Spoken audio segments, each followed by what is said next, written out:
Welcome back to Fiction Tea with Kwani.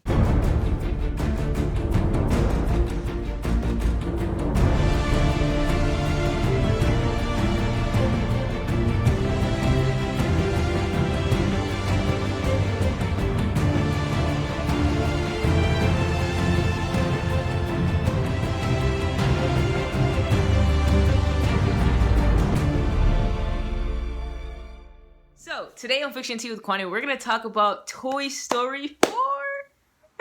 Oh my god, first of all, I just want to say, when I first initially saw the trailer of this film, when I heard that there was going to be a Toy Story 4, I was not excited at all. I was just like, okay, I thought the trilogy was over. There's no need for them to make another Toy Story. It's going to be so bad. It's going to be terrible. This is not a good idea. But I lied to you not. After seeing this film, this might be the best film I've seen so far, honestly. Honestly, as far as how I'm going to rate it. Because it just brought so much. It had comedy. It had some horror. It had a beautiful visuals. Just crazy beautiful visuals. It had a wonderful message. And it even made me tear up. Like, the emotions that was just running through me after watching the film, I was just like, what's happening? Get into it. Toy Story 4. Toy Story 4, of course, we're back with the Toy Story gang. Brings us back to our beloved Toy Story gang with Woody, Buzz, Mr. Potato Head, Rex, Jessie, and even Bo Peep. So, this animation was so good, so crisp, so clean, that like, the visuals, I actually believe that it was real. Like, it was so good. It was better than films that I've watched where there were rain scenes that wasn't animation. And watching this film, I was like, okay, why is this animation on point, though? This animation just looking real good. Like, who did this? And how long did it take? Because they nailed it. Not even just the rain scenes. Like, even the toys. They upgraded their look, their Bo Peep definitely did an upgrade. Definitely went from 0 to 100 real quick, because everything about her character, everything about her look, she's just awesome. She's amazing. I love that they gave her character shine. All the characters are just perfect. Everybody's just perfect. Like, it's just perfection. Honestly, it's perfection. I love that Bo Peep, after Bo Peep was given away, I love how she was able to find her freedom, find her way out in life. And, you know, she wasn't living a terrible life out there in the real world. And it was beautiful. I love how Woody still was very supportive. How it still showed his supportive character, and how he was still, you know, a leader. And in this fatherly figure light, and I thought it was so great. The emotions, and I came to love, you know, the fork, because Bonnie, she was going to school. A little bit of back information. Bonnie actually is going to kindergarten, and she's nervous about going. And Woody ends up sneaking into her bag to go with her, and he actually helps her make Forky. And Forky, at first, watching the trailer, you would probably assume, like, okay, Forky, why is there a toy fork? Like, I don't know, I don't really get it. But once you watch the film, you're like, oh, Forky's so cute. Like, Forky doesn't really know nothing about the world. Forky's like this little tiny little baby, and like, it's so funny in the beginning, and then Forky's just likable. Like, everybody's just likable characters. Even the villains are good.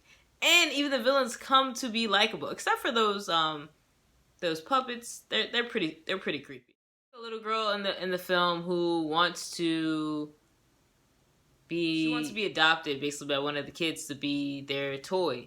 And she tries everything in her world. She tries everything to get noticed by this little girl to be her toy. When she finally does, it falls short because a little girl just drops her in the box and she doesn't. I love how all the toy characters supported her and helped her find another kid. And I thought that was beautiful. The messaging behind this film was beautiful. It was for adults. It was for kids. It was just all around just a great movie. And I think it's a great movie for you and your family to go see, or you even by yourself. My favorite parts of the movie was, one, Plush that just kept wanting the dad to get arrested. That unicorn is hilarious. I love that unicorn from, I believe it was Toy Story 3. Also, the two plush bears that Buzz met at the carnival. I believe it was a bunny and a bird. Those dummies are so terrifying, and it was just like unexpectedly terrifying because the way they run, because you know when you have a ventriloquist dummy, you have to put your hand in it for it to move. So imagine them moving without actually having someone move them.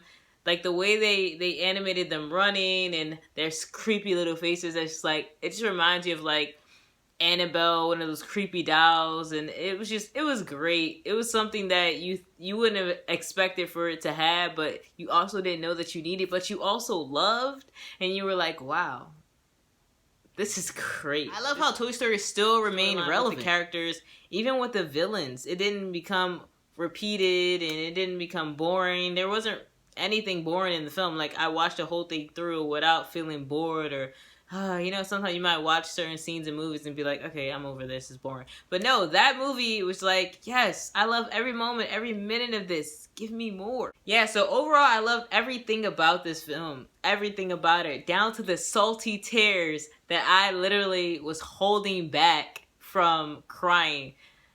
The ending, it just hit you without you even knowing it, and you're like, wait, what's happening? Is my eyes watery? Like, am I getting emotional?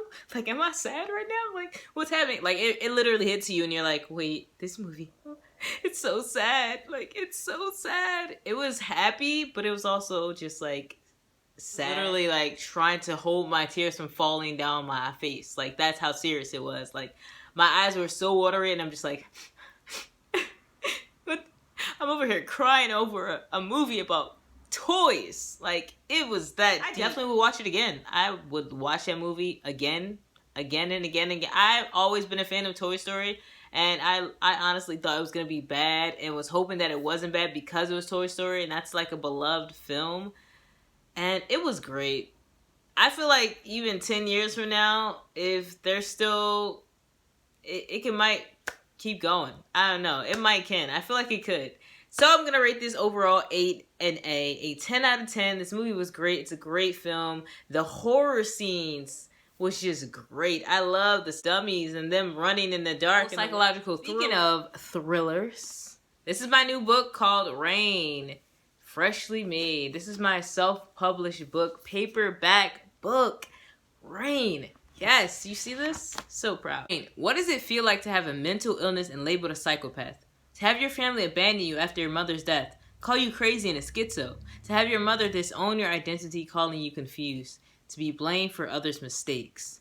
Joseph, a schizophrenic genius, Sam, the beautiful suicidal maniac, and Ko, the lost identity misgendered sweet one, among their friends Teo, Neho, Tommy, and Tracy, struggle with mental health illnesses while maintaining a life of solitude, living inside of a psych ward.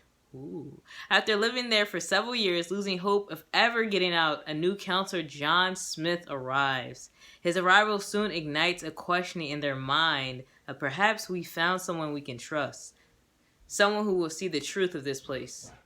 The truth of the psychological games being played with them.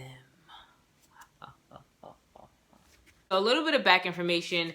Rain is a self-published psychological thriller with some science fiction in here, published by yours truly, and I'm very proud of this book, and it is on. The link is in the biography below. You can go purchase this book, support your girl, and yes, just to give a little back information about the book is about a group of young adults who are in this mental institution who are labeled as crazy people, crazy kids. No one wants to listen to them. Stories are being told about them.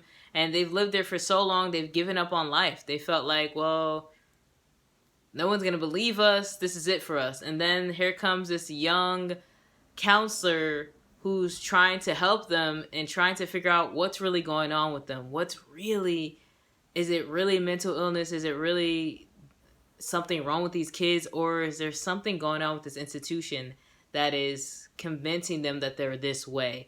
And it just goes crazy. There's one kid who's schizophrenic, there's one kid who is suicidal, there's one kid who's misgendered. They all have their own traumas and problems that they're dealing with, and figuring out really who they are inside and what they can actually do.